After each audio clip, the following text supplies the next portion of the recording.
News 19 Nuapada को स्वागत करुछि मु खुटराम सुनानी।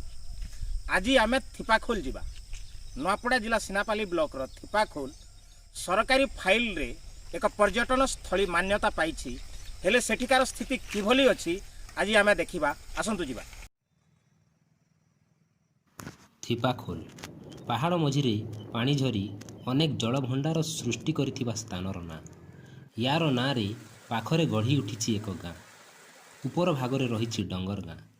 नुआपड़ा जिला सदर महकुमारू प्राय 120 किलोमीटर एवं सिनापाली ब्लॉक महकुमारू 15 किलोमीटर पश्चिम दिगरे छत्तीसगढ़ आड़कू गले रास्ता कलर पहाड़ घेरा मध्यरे पड़े थिपाखोल। थिपाखोल स्थानटी अत्यंत मनोरम, प्राकृतिक सबुज बनानी रे भरपूर। पहाड़ मझिरे क्यों अनादि कालरू झरी आसुची एक झरणा। झरणा मझिरे सृष्टि होइछि बड़ बड़ 3टी जलप्रपात। वर्ष तमाम झरी पड़ुथिबा जल थिपाखोल रो सौंदर्य को द्विगुणित करुछि। जे थरे बुली देखिबो जीवनर एक बड़ आनंद अनुभव करिवो। लोके कहंती एठारे पूर्व कालरे पानी नथिला, सुखिला रहुथिला। डंगर गाँ और थिपाखोल लोके दूर गाँ को जाई शौच हेउथिले, गाई गोरू को पानी पियाउथिले। लोके पहाड़ मध्यरे यज्ञ कले, देवी को पूजा अर्चना कले। एठारे थिबा पहाड़ गुंफा मध्यरे रही तपस्या कले, जहाकू आज भी लोके ऋषि झरण कहउछंती। कालक्रमे एठारे झरणा आरंभ हैला एवं चिरस्रोता होई जलप्रपात मान सृष्टि हेबार जनश्रुतिरु जना पड़े। परिवेशटा बहुत भल लगुचे। आर मुई तो जाइथिली मसूरी सेनर केम्प्टी फल देखी सेठानो भी बहुत बढ़िया लगुचे। इतकी भल लगुचे किंतु इनर टिके रास्ता घाट टिके भल नेना, किसी सुविधा नेना। लोग आ जा आस कला बेले किसी कौनसी प्रकार सुविधा नेना, टिके सेफ्टी भी दरकार। लगी सरकार टिके जदि ध्यान देते आरो ई जगह के बहुत उन्नति कराबा चेष्टा कराते बेले बहुत सुंदर रहता। ई जगह एते सुंदर एतकी बढ़िया आमे भाभी नहीं थाई एते सुंदर थिबा बोली करी आमे केबे भी पाखर थाई करी भी केबे देखि नहीं पड़ते, कारण इन रास्तार सुविधा नहीं ना। आ ई जगह गोटे बहुत बढ़िया लागला। थिपाखोल पानी बहुत बढ़िया लागुचे, पूरा मस्त लागुचे देखबा लागि। आ भुजी भी करले बहुत एन्जॉय करलो, बढ़िया लागला। थिपाखोल को जानिथिबा आख पाखर केतेक लोके परिभ्रमण रे आसंती, बनभोजी करंती, सबुज बनानी एवं झरणार सौंदर्य को मन भरी उपभोग करती।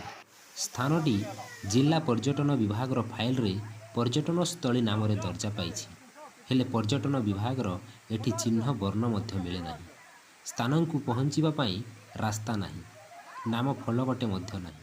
पर्यटक माने मुख्य रास्ता पार्श्व रे गाड़ी रखी ए स्थान को जाई थांती। आमे सुनिथिलु थिपाखोल एक सौंदर्य भरा जगह, वर्ष तमाम पानी झरुछि एवं परिवेश जंगल भितरे परिपूर्ण होकर रही। तो आज आम ये पहुँचीछु एवं ये गाँव रो ये पाखरे अच्छी डंगर गाँ एवं थिपाखोल उभय गाँव रो मझिरे रही थिपाखोल झरण। एवं ये झरण संपर्क रे आमे डंगर गाँव रो पुस्तम माझी को पचारिबा जे पुस्तम आज्ञा कहून जे ई जेन थिपाखोल आउ आपनकर डंगर गाँव रो जेन झरण अच्छे इटा केनता उत्पत्ति हला, काना सब अच्छे कहून तो। आज्ञा आमर गाँव में आमर पुरसा दिन दिन उद्घाटन कले ई जंगल भितरे पानी बलवाटा नहीं थी सर। तो आमर फुलची के पानी गोरु के भी पानी पिए नवाटा आरो कपड़ा लता भी साफ कर नौथिले। इन्हें आमर यज्ञ जिते बेले उद्घाटन कले पूर्वपुरुष मैंने से दिन पानी आज्ञा आमर गाय खोजी रे पानी आसी आज्ञा आमर डोंगर गाँव रे। तो वर्ष सारा रोचे, वर्ष सारा रोचे आज्ञा ता जोगुरु ना देला जे तामाने ई जगहटा को थिपाखोल सब बेले पानी पड़ुथि बोले थिपाखोल। इन्हें आमर काटिबारी आमर सोरी गोटे तपस्या करथिले आज्ञा।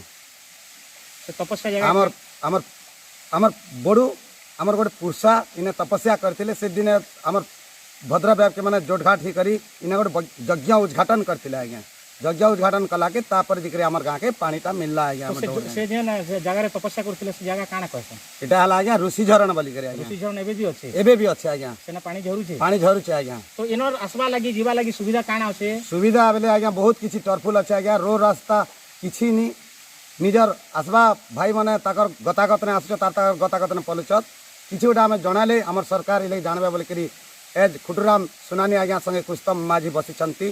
पानी ନାଇଁ ଲୋକ ମାନେ ଯାଆସ করবে বলিকি তুমি গোটে কাଣା উদ্যম করিছ কহটা आज्ञा किसी गोटे आनिकरी 30टा लोक के आज्ञा मोर डोर गाँव पार्टी के आनिकरी आज्ञा जिते पुरुष पार्टी के आनिकरी मुई रास्ता निजे करी 5,000 टंका मुई खर्चा करी आज्ञा किसी भोजी पाती दी करी मुई लोक के अनाबार लगी पेन लेख के मुई सब सुविधा कर आज्ञा सरकार तरफ किसी ହେଇছে सरकारी तरफ किसी नहीं हवार आज्ञा ଆପଣ ଶୁଣୁଥିଲେ ପୁସ୍ତମ ମାଝୀ ଡଙ୍ଗର ଗାଁର ଯେ କି ଥିପାଖୋଲ ବାବଦକେ କହୁଥିଲେ ये जेन थिपाखोल अच्छे ये जेन झरन अच्छे इटा गोटे पर्यटन स्थलीर मान्यता पाई पारबा बहुत सुंदर भाव में पाई पारबा सरकारी खातारे पर्यटन स्थली बोलिक लेखाई किंतु आज पर्यंत कौन सी प्रकार जीवा आसबार लगी सुविधा किंबा इना रहनी लगी व्यवस्था कौन सी प्रकार व्यवस्था नहीं पारबार इवेन ये जगह के आसबार लगी गोटे रास्ता भी नहीं हबार एवं आमे डंगर गाँव पुस्तम माझी के बहुत बहुत धन्यवाद देमु इटा लगी जे से निजर प्रयास रे 5,000 टका खर्चा करी गोटे रास्ता बनाऊन